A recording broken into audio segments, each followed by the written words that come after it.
Good morning, good afternoon, good whatever you are, wherever you are. Whatever. Welcome to another awesome podcast with Tim and Justin. I can't believe you watched this will be number 5 here. If you've watched I all don't of know. them, I'm sorry. 6, Anyways, 7, yeah, whatever we're on, 8, this is fantastic. We love 7,000. doing it, and we're glad. Yep. Yeah, right. So, hey Tim, this morning I'm on LinkedIn. I read an article. Yep. It was entitled. It said, "Unlock the hidden features of your ERP solution," and they were talking Okay. about SAP on this one. And Yep. and one of the bullets on there was MRP, and I thought, what are we talking about? How is that hidden? But for some people, I guess, yeah, that's a good point.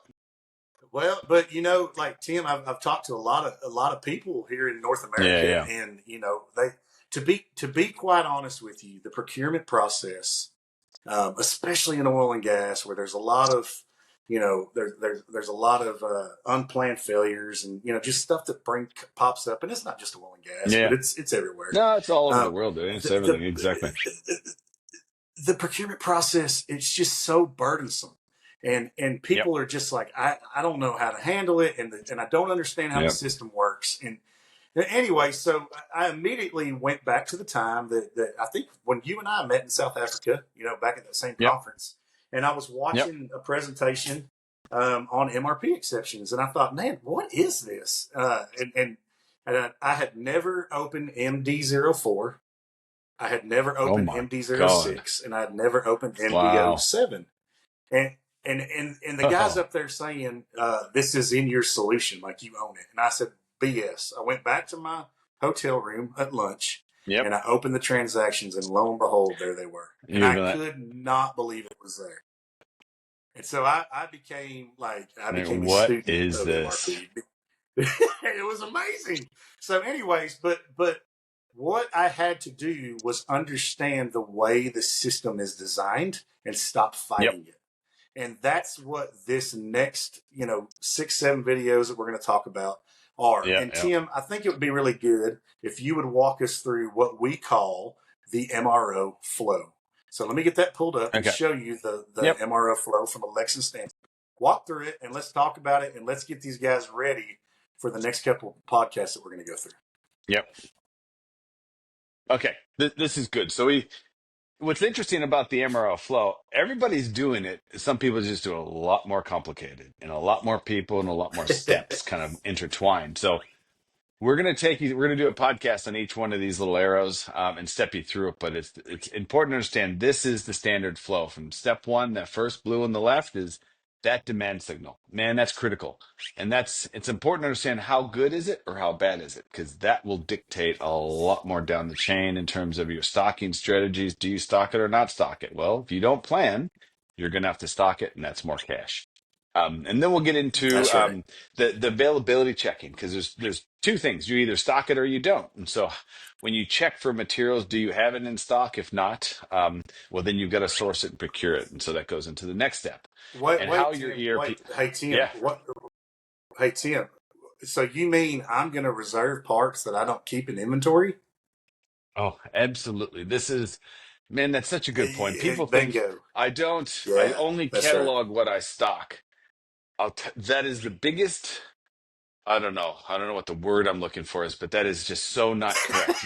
You catalog everything. That's right. And then you define later what you stock and what you don't stock. So yes, you should reserve everything. Right. And then it depends. Well, if I stock it, well, then I reserved it and I'll get it when I need it. It'll be picked, packed, and delivered, or I need to go procure it. So that's a good point. Sorry, so we run into that. Keep going. No, it's a good point. We run into that all the time. People say, "Oh, I don't catalog what I don't stock." I'm like, "Oh my god." Anyway, so we'll keep going. The source and procure, like your ERP system can do that for you automatically, or it can at least source it and says, "Hey, well, here's where you bought it from in the past. Go get an RFQ or go get a quote and then procure it." And then that leads us into the first step of receiving.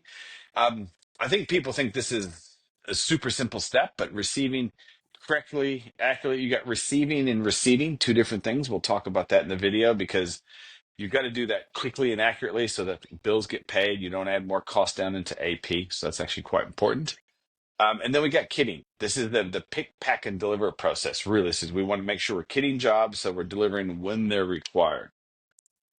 And once you deliver, that's when you issue. Issue is when the cost flows back up the flow chain, back into the maintenance budget. So that's really important in terms of issuing parts when they need to be issued in the correct month. So budgets are impacted correctly. And the last one, which nobody does, rarely see it, and it's kind of surprises me because it's more of a lazy approach. People don't like to take stuff back. So it's been expense, it's been costed to maintenance or operations, and they didn't use it, so they just leave it there. And so parts build up, you got squirrel stores, and that is a much bigger problem than I think people realize. So we'll definitely get into that in a subsequent video. Bring back the stuff you don't use, get your money back into your budget. So yeah, we got heaps to talk Yeah. about, Justin. That's it, man. And guys, we're excited to have you on this journey on the MRO Flow. Once you connect these dots, you will realize the absolute ease Oh it man. puts in your procurement Yeah. process. It just changes And the who game. does it? It lets you This go is like from a swim lane. absolutely. Sorry. Yeah. Yeah, that's right. No, that's okay. Yeah, it turns you into from firefighters into value add analysts that can actually go out and start doing category management. Oh my God, we got so many stories to talk about. Budgeting, and it's just going to be a really, really fun series of podcasts. So come on, hang with us. Come join us and give us some feedback. Let us know what we're doing right and wrong. Cannot wait to talk about this stuff and get the ball rolling. Boom.